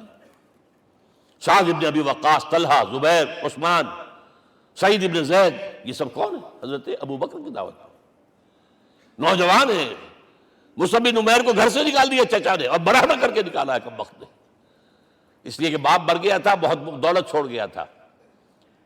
ماں نے بڑے ناز و نام میں پالا تھا، کہتے 200 درہم کا جوڑا اس کا بن کر آتا تھا شام سے، جیسے کبھی ہم کہتے تھے کہ پنڈت نہرو کے کپڑے جو ہے پیرس سے سل کر آتے ہیں، اور جہاں سے گزر جاتا تھا مصحف اتنا اس نے لگایا ہوتا تھا عطر کے پوری گلی جو ہے وہ خوشبو سے جو ہے بھر جاتی تھی۔ چچا نے بلایا، تم جو یہ گلچھرے کر رہے ہو اپنے باپ کی دولت پر نہ، اور تم اسے کہتے ہو کافر، نکل جاؤ گھر سے۔ وہ چلنے لگے، he was a ten ager, چلنے لگے۔ وہ سمجھا تھا کہ میرے یہ کہنے سے اس کے تو اس کو تارے نظر آ جائیں گے، یہ فوراً جو ہے توبہ کرے گا، پلٹ آئے گا۔ چلنے لگے تو اسے اور غصہ آیا، یہ کپڑے بھی اسی باپ کے ہیں، اتارو۔ وہی اتارے کپڑے، مادرزاد برہنہ ہو کر ماں کے پاس گئے ہیں۔ ماں نے آنکھوں پر ہاتھ رکھا، مصعب کیا ہوا ہے؟ فرمایا امی میں موحد ہو گیا ہوں، یہ ہے توحید۔ اور اب جا کر حضور کے دامن میں بیت ارقم میں اب ہمہ وقت کارکن ہے، قرآن اتر رہا ہے، پڑھ رہے ہیں، سمجھ رہے ہیں، قرآن اتر رہا ہے، یاد کر رہے ہیں، یاد کر رہے ہیں۔ اور اس کے بعد جب کہا تھا مدینے والوں نے بیعت عقبہ اولیٰ پر کہ حضور ہمارے سے آپ کی ملاقات تو سال کے بعد ہی ہوگی، درمیان میں تو آپ کو معلوم ہے خونریزی ہے، کوئی قافلہ بچ کے نہیں آ سکتا، تو اب آپ ہمیں کوئی اپنا شاگرد دیجئے۔ مصعب بن عمیر کو حضور نے کہا جاؤ ان کے ساتھ۔ وہاں ان کا نام پڑ گیا المقری، پڑھانے والا، قرآن پڑھانے والا۔ 75 آدمی اگلے سال لے کر آ گیا ہے، اور اسی سے بیعت عقبہ ثانیہ ہوئی ہے، اور ہجرت کا راستہ کھل گیا۔ اور اس کو ایک دفعہ حضور نے دیکھا، مسجد کے دروازے کے سامنے سے گزر رہا تھا مصعب، پھٹا ہوا کمبل تھا جس میں لپیٹا ہوا تھا۔ حضور کی آنکھوں میں آنسو آ گئے۔ غزوہ احد میں شہید ہوا کس طرح؟ علم بردار تھا، ایک ہاتھ پر وار پڑا ہے، کٹ کے گر گیا، ایک ہاتھ سے تھاما، دوسرے پر بھی گر گیا، دونوں جو بچے ہوئے حصے تھے اس سے تھاما۔ پھر جب ختم ہو گئے، اس کے بعد جو ہے جب دفن کر رہے تھے تو حضور کے سامنے پرابلم لایا گیا۔ مصعب کے جسم پر تو کوئی کپڑا ہی نہیں تھا سوائے ایک چادر کے، ایک دھوتی، اللہ اللہ خیر اللہ۔ اور شہید کا کفن ہوتا ہے اس کا اپنا لباس۔ حضور وہ اتنا چھوٹی ہے وہ چادر کہ پاؤں ڈھانپتے ہیں تو سر کھل جاتا ہے، سر ڈھانپتے ہیں تو پاؤں کھل جاتے ہیں۔ فرمایا سر کو ڈھانپ دو کپڑے سے اور پیروں پر گھاس ڈال دو۔ That was the last dress which Mus'ab got۔ تو یہ لوگ جو تھے محمد رسول اللہ والذین معہ، یہ ساتھی حضور کے، جنہوں نے حضور کے مشن میں آپ کا ساتھ دیا۔ اور ایک خاص مرحلے کا تو میں آپ کے سامنے ذکر ہی کر دوں، اس لیے کہ دین کی اقامت، دین کا غلبہ، اس میں تو جہاد اور قتال آئے گا لا محالہ۔ Nobody is going to allow you to change the system۔ اگر سسٹم بدلتا ہے تو اس کے ساتھ جو مفادات بدلتے ہیں وہ ختم ہو جاتے ہیں، جو پریولیجز ہیں وہ ختم ہو جاتے ہیں۔ لہذا جب غزوہ بدر کا مرحلہ آیا ہے، حضور نے مجلس شورا منعقد کی، اور آپ نے جو وحی سے آپ کو بتا دیا گیا تھا، دیکھو ایک قافلہ آ رہا ہے شمال سے، مال غنیمت سے لدا پھدا ہے، اور 50 صرف اس کے ساتھ محافظ ہیں۔ ایک لشکر آ رہا ہے جنوب سے، ریل کانٹے سے لیس، اور اللہ نے وعدہ کیا ہے کہ ایک پر ضرور تمہیں فتح دے گا، بتاؤ کدھر چلے۔ یہ اصل میں کسی بھی سپہ سالار کے لیے وقت ہوتا ہے کہ اپنے ساتھیوں کے مورال کا اندازہ کرے۔ کچھ ہوں گے ہم جیسے کمزور بھی، انہوں نے کہا کہ حضور پہلے قافلے کی طرف چلے، آسانی سے فتح بھی ہو جائے گی اور ہتھیار مل جائیں گے ہمیں، ہمارے پاس تو ہتھیار بھی نہیں ہے، گنتی کے لوگوں کے پاس تلواریں بھی نہیں سب کے پاس، تو 50 آدمیوں کے ہتھیار تو ملیں گے، پھر لشکر سے نپٹ لیں۔ اب حضور کہہ رہے ہیں اشیرونی اشیرونی اشیرونی۔ حضرت مقداد بن اسود کھڑے ہوتے، حضور ہمیں موسیٰ کے ساتھی نہ سمجھیے جنہوں نے کہہ دیا فَاذْهَبْ أَنْتَ وَرَبُّكَ فَقَاتِلَا إِنَّا هَاهُنَا قَاعِدُونَ۔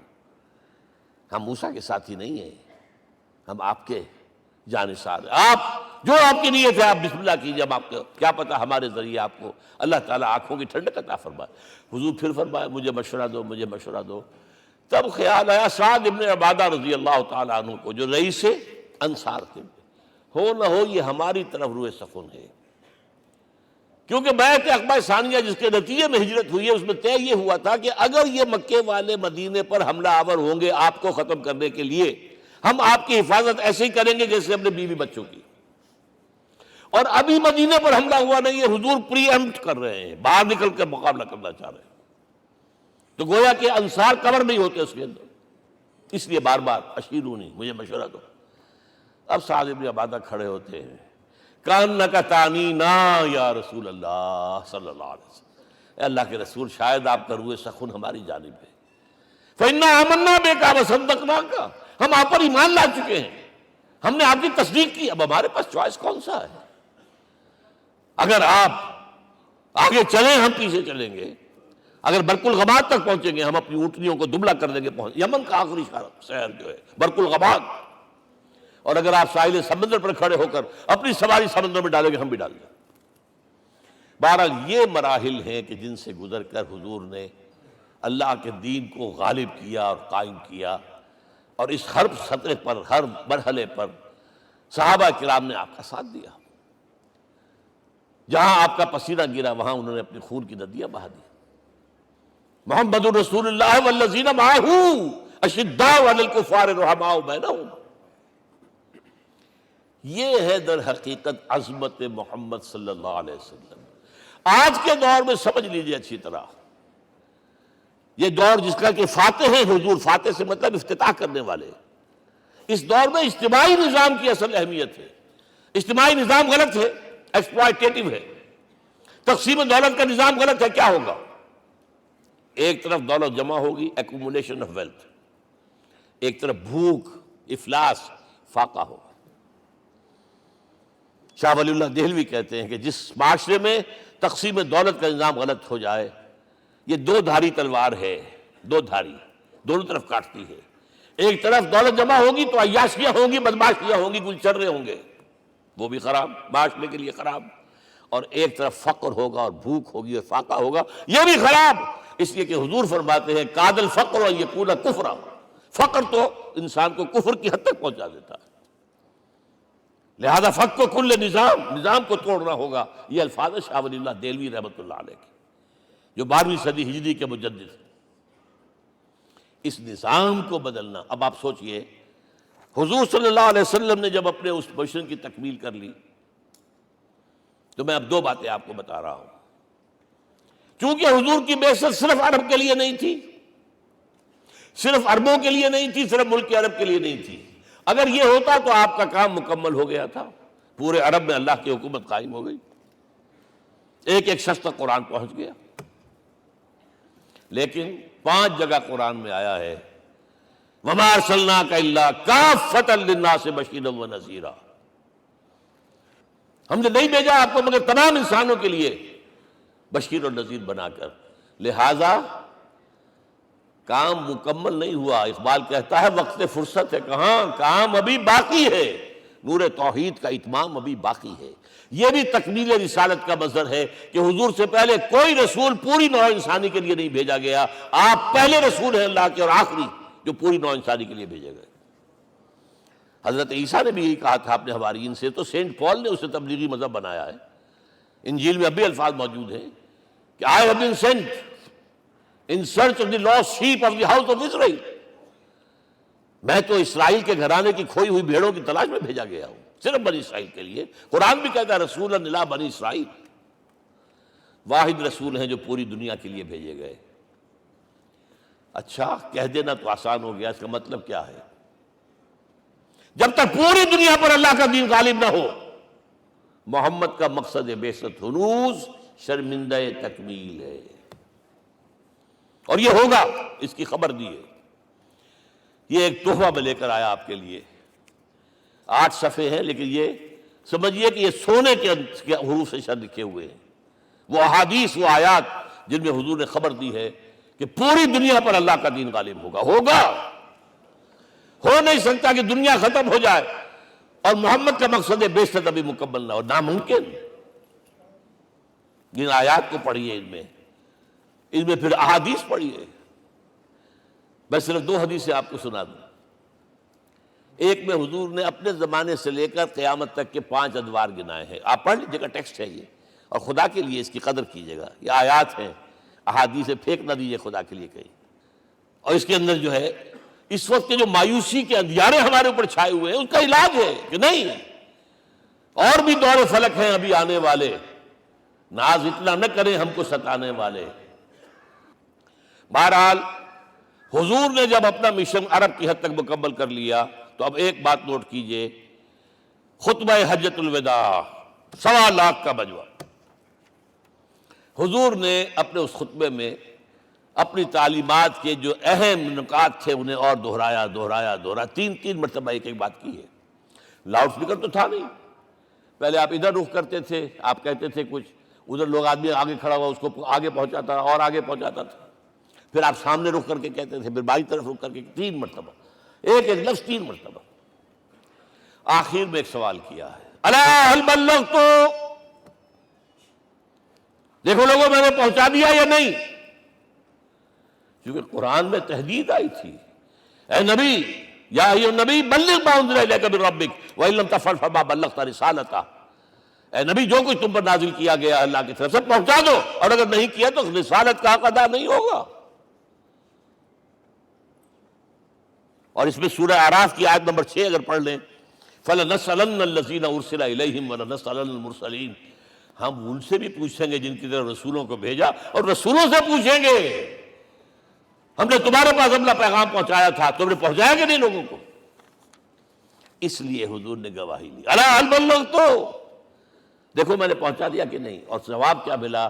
انا نشهد انك قد بلغت الرسالة واديت الامانة ونصحت الامة وكشفت الغمة، ہم گواہ ہیں حضور آپ نے رسالت کا حق ادا کر دیا، امانت کا حق ادا کر دیا، ہماری خیر خواہی کا حق ادا کر دیا، اور گمراہی کے اندھیرے جو ہے انہیں چھانٹ کر رکھ دیا۔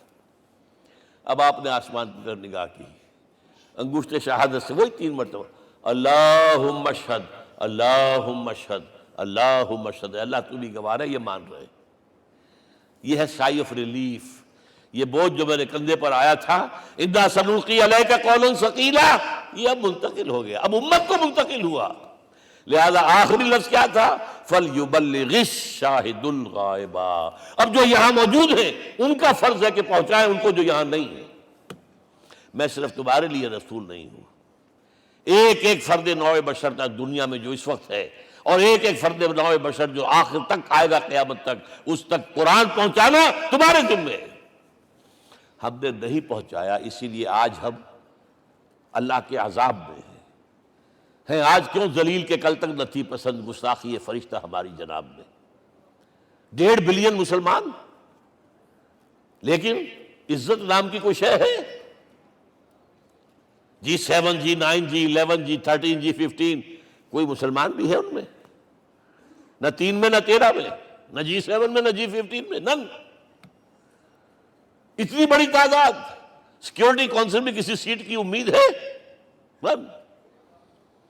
آپ کے وسائل پر ان کا قبضہ ہے، آپ کی ٹیکسیشن کے احکام وہاں سے آ رہے ہیں، ریٹس بڑھاؤ، چینی کے اس کے بڑھاؤ، اور فلاں کے بڑھاؤ، اور بجلی کے بڑھاؤ، اور تیل کے بڑھاؤ، کیا ہو رہا ہے؟ کیوں ذلیل ہے؟ اور نمبر 2، آج دنیا میں خون اگر بہ رہا ہے تو صرف مسلمان کا ہو گیا، مانند آب ارضا مسلمان کا لہو۔ 60 سال سے کشمیر اور فلسطین، پھر درمیان میں صومالیہ، چچنیا، کوسوو، یہ سب بوسنیا، پھر آپ کو معلوم ہے فلپائنس، پھر جو کچھ ہوا افغانستان میں، اور جو کچھ ہوا اب ہو رہا ہے، جو کچھ ہوا عراق میں۔ یہ کیوں ہے؟ We are criminals number 1، we have not done our duty۔ ہم نے قرآن کو اپنا امام نہیں بنایا، دوسروں کے سامنے کیا پیش کریں گے؟ ہمارا اپنا سارا نظام سود کے اوپر مبنی ہے۔ بہرحال پہلا فرض یہ ہے، اب اس کو پہنچاؤ، اور یہاں تک فرمایا بلغوا عنی ولو آیۃ، پہنچاؤ میری جانب سے چاہے ایک ہی آیت، preach on my behalf۔ یہ کام جو ہے، جو کہا گیا تھا، واقعہ یہ کہ میں 50 برس سے کر رہا ہوں، یہ آج کی بات نہیں ہے۔ تکمیل اور تدوین فن میں جو بھی حفیظ کا حصہ ہے، نصف صدی کا قصہ ہے، 2-4 برس کی بات نہیں۔ میں میڈیکل کالج کے زمانے سے درس قرآن دے رہا ہوں، جب یہ طلبہ کے اجتماعات کے درمیان درس قرآن ہوتا تھا، جماعت اسلامی کا رکن تھا تو درس قرآن ہوتا تھا، اور اس کے بعد سے میری زندگی کا بیشتر وقت اس میں لگا، بیشتر اور بہتر۔ یہ حضور کا حکم ہے، پہنچاؤ میری جانب سے چاہے ایک ہی آیت پہنچاؤ۔ اچھا، نمبر 2، اب حکم دیا گیا، اس کی مثال میں دے رہا ہوں آپ کے سامنے۔ جب ایران کے ساتھ جنگ شروع ہوئی ہے تو سپہ سالار افواج ایران رستم نے وفد بلایا ایک، اے عربو، تم پہلے بھی ہم پر حملے کیا کرتے تھے، لیکن پہلے لوٹ مار کر کے واپس چلے جاتے تھے۔ یہ جان لیجئے یہ ہسٹری کا ایک موقع ہے خاص، کہ ایک سیٹلڈ سویلائزیشنز ہوتی ہیں اور ایک وہ جو رہتے ہیں سطح مرتفع پر، وہاں پانی نہیں ہوتا، وہ فصل کہاں سے آ جائے گی، یا ریگستان میں جو وہاں بستے ہیں وہ کیا کرتے ہیں، وہ وقتاً فوقتاً جاتے ہیں، جھپٹا مارتے ہیں، لوٹ مار کرتے ہیں، لے کر وہاں سے دولت آتے ہیں، اسی پر ان کی گزارا تھا۔ تم پہلے بھی آیا کرتے تھے، لوٹ مار کر کے چلے جاتے، اس دفعہ پیچھا بھی چھوڑ رہے، وجہ کیا؟ ایسی پیاری، یہ کئی روایتوں میں آیا ہے، الفاظ مختلف ہو سکتے ہیں۔ جو مسلمان وفد کا سربراہ تھا اس کا جواب سنیے، انا قد ارسلنا، دیکھو رستم، پہلے ہم خود آتے تھے، اب ہمیں بھیجا گیا ہے، اللہ نے بھیجا محمد کو، محمد نے بھیجا ہمیں صلی اللہ علیہ وسلم۔ کس لیے؟ لنخرج الناس من ظلمات الجہالت الى نور الایمان ومن جور الملوک الى عدل الاسلام، اس لیے بھیجا گیا ہمیں کہ نوع انسانی کو شرک اور کفر کی جہالتوں سے نکال کر ایمان کی روشنی میں لائیں، اور بادشاہوں کے ظلم و ستم کے پنجے سے نجات دلا کر عدل اسلام۔ دیکھو ہمارا خلیفہ چٹائی پر بیٹھتا ہے، عمر رضی اللہ تعالیٰ عنہ، اس کے تو کوئی خدم و حشم نہیں ہے، کوئی باڈی گارڈ نہیں ہے۔ ایک آیا تھا سفیر ایران کا، مدینے میں آ کر گھوما پھرا، کوئی محل نظر نہیں آیا اسے، پوچھتا ہے مسلمانوں سے، اے نا ملک، بھائی تمہارا بادشاہ کہاں ہوتا ہے؟ جواب ملا، لیس لنا ملکن بل لنا امیر، ہمارا کوئی بادشاہ نہیں، ہمارا امیر ہے۔ کہاں ہے بھائی؟ ہمارے بیت المال کے کچھ اونٹ گم ہو گئے تھے کہ بھائی ملے نہیں، ہمارا خلیفہ تلاش کرنے گیا۔ اب اس نے کسی کو لیا ہوگا، آئیڈینٹیفائی کر سکے، ڈھونڈ کر جا کر ایک جگہ دیکھا، دھوپ تیز ہو گئی تھی، حضرت عمر تھک گئے تھے، لہذا ایک درخت کے سائے میں اپنے کوڑے کا تکیہ بنا کر لیٹے ہوئے استراحت فرما رہے، کوئی خادم نہیں، کوئی خدم و حشم نہیں، کوئی باڈی گارڈ نہیں۔ اس وقت وہ کھڑے ہو کر کہتا ہے، عمر تم عدل کرتے ہو، تمہیں کوئی خوف نہیں ہے، ہمارے بادشاہ ظلم کرتے ہیں، لوگوں کا خون پیتے ہیں، انہیں ہر وقت ڈر رہتا ہے، انہیں اونچی اونچی فصیلیں چاہیے، انہیں باڈی گارڈ چاہیے، انہیں حفاظتی دستے چاہیے۔ یہ مثال پیش کی ہے نا، یہ کوئی فیری ٹیلز تو نہیں ہے، یہ تو آج کی تاریخ ہے، 1400 برس پرانی تاریخ ہے بھائی، کوئی پرانی نہیں ہے، کوئی 10,000 سال پرانی بات نہیں ہے۔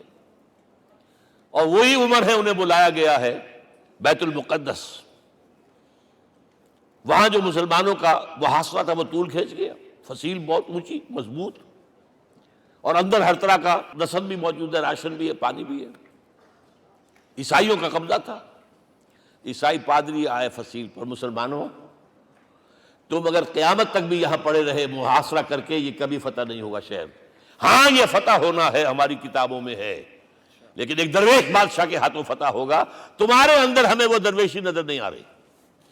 وہ چونکہ کچھ عرصہ ہو گیا تھا، شام میں پہنچ گئے تھے، خربوزے کو دیکھ کے خربوزہ رنگ پکڑتا ہے، اچھا لباس پہننا شروع کر دیا، اور وہاں تھے امین هذه الامہ ابو عبیدہ بن الجراح رضی اللہ تعالی عنہ، یکے ازا شرع مبشرہ، ان کا فوراً کلک کیا، یہ بادشاہ مدینے میں بیٹھا ہوا تو ہے، یہاں سے ریکویسٹ کی گئی ہے آپ تشریف لائیے۔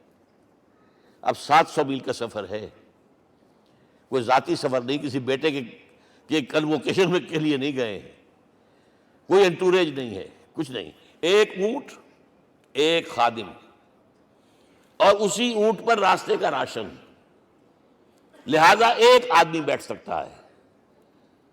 اب ایک منزل خلیفہ اوپر تشریف فرما ہے اور خادم ہاتھ پکڑ کر آگے چل رہا، اگلی منزل خادم اوپر بیٹھا ہے اور خلیفہ ہاتھ پکڑ کے آگے چل رہا ہے۔ جب آخری منزل آئی ہے تو باری ہو گئی اس خادم کی، اس نے ہاتھ جوڑ دیے، خدا کے لیے لوگ دیکھیں گے، مجھے ماریں گے، تمہیں شرم نہیں آئی؟ خلیفۃ المسلمین جو ہے وہ آگے آگے تمہارے چل رہے تھے، تم براجمان تھے۔ حضرت عمر نے ڈانٹ پلائی، اب دوڑو دوڑو، نہیں، باری تمہاری ہے۔ وہ بیٹھا ہوا اوپر، حضرت عمر پھنکیل پکڑ کر آ رہے ہیں، اور بیچ میں کہیں کیچڑ آ گیا تھا، جوتیاں بھی ہاتھ میں پکڑی ہوئی ہیں۔ اب وہاں آتے ہی انہیں لے جایا گیا فصیل کے سامنے، انہوں نے اوپر سے اپنی کتابیں دیکھیں، ہاں یہی ہے درویش بادشاہ، یہ فتح نہیں ہوا تھا یروشلم، یہ ایک صلح کے طور پر انہوں نے دیا ہے، کھول دیا، آ جاؤ۔ اور انہوں نے شرط رکھوائی تھی کہ کہیں یہاں یہودیوں کو آباد نہیں ہونے دیں گے آپ۔ حضرت عمر نے اتنی رعایت کی تھی یہودیوں کے لیے کہ وہ یہاں آئیں، اپنے مقدس مقامات کی زیارت کر کے جا سکتے ہیں، لیکن یہاں سیٹل نہیں ہو سکتے، اس لیے وعدہ تھا۔ یہ وعدہ جو ہے سلطان عبدالحمید خان تک چلا ہے۔ بڑی سے بڑی رشوت پیش کی تھی زائنسٹ نے، تمہارے سارے قرضے ہم ختم کر دیں گے، تم جو ہے ہمیں فلسطین میں آباد ہونے کا حق دے دو۔ نہیں، جو معاہدہ عمر کا تھا اس میں میں کوئی ترمیم نہیں کر سکتا۔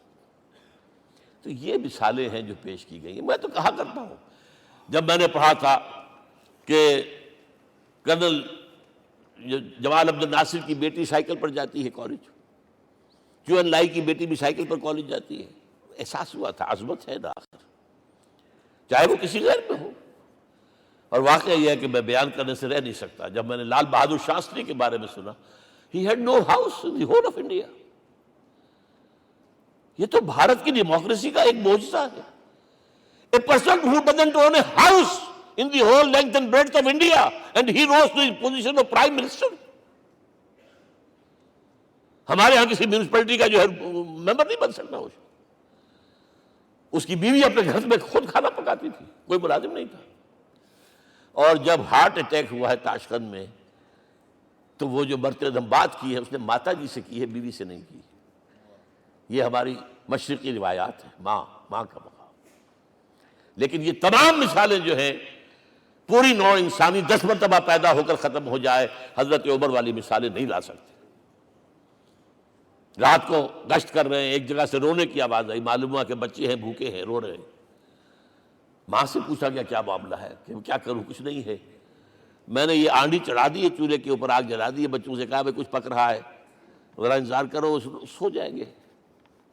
کانپ گئے، ایسے گئے سیدھے بیت المال، آٹے کی بوری اپنے غلام سے کہا میرے کندھے پر رکھ، میں لے چلتا ہوں۔ نہیں، قیامت کے دن تم میرا بوجھ نہیں اٹھا سکو گے۔ اپنے کندھے پر بوری رکھ کر لائے ہیں، کھانا پکوایا، کھلایا بچوں کو۔ اب اگر حضور یہ کہے کہ سید القوم خادمہم، تو یہ حقیقت تھی کہ نہیں تھی؟ ورنہ اگر یہ مثال نہ آتی تو کہتے جی شاعری تو اچھی ہے، بہت اچھا شعر کہہ دیا، کوئی سردار بھی کبھی خادم ہوا ہے۔ اب یہ ہے کہ یہ نظام دنیا میں، بس آخری بات پہ میں آ گیا ہوں، یہ خوشخبریاں میں آپ کے ساتھ یہ تحفہ لے کر آیا، یہ پڑھیے کہ نظام دوبارہ آنا ہے۔ محمد کی پیشین گوئی غلط نہیں ہو سکتی، ہو صادق المصدوق صلی اللہ علیہ وسلم۔ اگرچہ ابھی ہمیں اور سزائیں ملنی ہیں، اور سخت سے سختر سزائیں آنی ہیں۔ ابھی آرمگڈون سر پر تنی ہوئی ہے، کھڑی ہوئی ہے، ملحمۃ العظمیٰ جسے حدیث میں کہا گیا۔ آرمگڈون پتہ نہیں آپ نے کبھی سنا ہے کہ نہیں سنا ہے؟ یہ بائبل کی آخری کتاب جو ریولیشن جان ہے، اس میں ہے کہ ایک بہت بڑی جنگ ہوگی، گریٹر اسرائیل بنانے کے لیے بہت بڑی جنگ ہوگی، and you set the stage has been set for that۔ NATO تیار اسی کے لیے ہو رہا ہے دوبارہ۔ کس لیے؟ نیٹو چیف سے پوچھا گیا تھا کہ تمہارا دشمن جو تھا USSR تو ختم ہوا، گھٹنوں کے بل پڑا ہوا ہے، اب کس کے لیے اس کو ایکسٹینڈ کر رہے ہو اور آرگنائز کر رہے ہو؟ اب ہمیں مسلم فنڈامنٹلسٹ سے نمٹنا ہے۔ یہ ہے وہ کروسیڈ جو شروع ہوئی۔ یہودی اور عیسائی نیو کنزرویٹوز، نیو کونس، یہ دونوں جڑے ہوئے ہیں، ایک 5 پوائنٹ ایجنڈا ہے ان کا جس پر دونوں کا اتفاق ہے۔ تو ابھی ہم پر بڑے برے وقت آنے ہیں، ہمیں سزائیں ابھی اور ملنی ہیں، لیکن ٹیبلز ول بی ٹرنڈ، دنیا میں اللہ کا دین قائم ہوگا، چاہے ابھی اور اپس اینڈ ڈاؤنز آئیں گے، لیکن ہوگا، لیکن ہوگی، وہ وقت آئے گا اللہ کا دین قائم ہوگا پوری دنیا میں۔ ایک حدیث میں آپ کو سنانے چلا تھا، حضرت ثوبان سے رضی اللہ تعالیٰ عنہ، مسلم شریف کی روایت ہے، حضور نے فرمایا ان اللہ زوالی الارض، اللہ نے میرے لیے پوری زمین کو لپیٹ دیا، فرائیت مشارقہا و مغاربہا، میں نے اس کے سارے مشرق دیکھ لیے، سارے مغرب دیکھ لیے، فإن أمتی سیبلغ ملکھا ما زوئ لی منہا، میری امت کی حکومت ان تمام علاقوں پر قائم ہو کر رہے گی جو اللہ نے زمین کو لپیٹ کر مجھے دکھا دیے. یہ ہونا ہے. And that is going to be the end of this world. Armageddon بھی آ جائے گی پہلے، ملحمۃ العظمیٰ بھی آئے گا، سزائیں بھی ملیں گی، بالآخر وہ ہوگا. لیکن آخری بات، میرے اور آپ کے لیے مسئلہ لمحہ فکریہ کیا ہے؟ میں اور آپ کہاں کھڑے ہیں؟ Are we on the side of Allah or on the side of America? بہرحال یہ تو جو اپس اینڈ ڈاؤنز آنے ہیں، میرے اور آپ میں سے ہر شخص کے سوچنے کی بات یہ ہے، یہ تو انقلاب تو آئے گا، حضور کے ذریعے سے آیا، کچھ لوگ حضور کے ساتھی بن گئے، ان کی دنیا بن گئی، آخرت بن گئی، قیامت میں کے بعد جو کچھ ملنا ہے اللہ تعالیٰ روح و ریحان و جنت النعیم. کچھ رہ گئے کہ چاہے سگا چچا تھا محروم رہ گئے، ابو لہب. آج بھی یہ قافلہ ادھر چل رہا ہے. اقبال نے بالکل ٹھیک کہا ہے کہ دنیا کو ہے پھر مار کا روح و بدن پیش، تہذیب نے پھر اپنے درندوں کو ابھارا، اللہ کو پامر دیے مومن پہ بھروسہ، ابلیس کو یورپ کی مشینوں کا سہارا. اور صحیح کہا ہے. آخری بات جو کہہ رہا ہوں، ایک نکتہ میرا رہ گیا ہے، وَاتَّبَعُوا النُّورَ الَّذِي أُنزِلَ مَعَهُ، چوتھی بات، اور یہ کہ وہ لوگ جو اس نور کا اتباع کریں گے کہ جو ان کے ساتھ نازل کیا قرآن، اس لیے کہ قرآن ہی ذریعہ ہے، آلہ انقلاب ہے. قرآن انسانوں کو بدلتا ہے، افراد کو، افراد مل کر جماعت بن کر وہ جو انقلاب برپا کرتے ہیں. بٹ انڈیویجول چینج، اقبال کے الفاظ میں چوں بجا در رفت جہاں دیگر شود، یہ قرآن اگر کسی کے باطن میں اتر جاتا ہے تو اس کے اندر انقلاب آ جاتا ہے. He is a change person from within. وَاتَّبَعُوا النُّورَ الَّذِي أُنزِلَ مَعَهُ. لیکن آخری دور کے بارے میں یہ چند اشعار سنا رہا ہوں.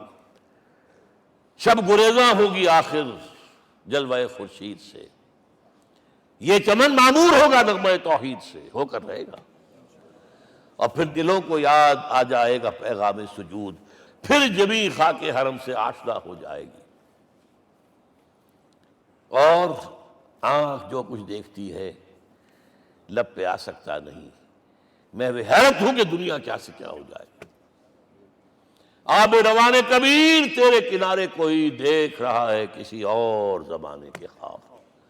وہ زمانہ آنا ہے، لیکن دیکھنا یہ ہے کہ میرا اور آپ کا اس میں کتنا حصہ ہے.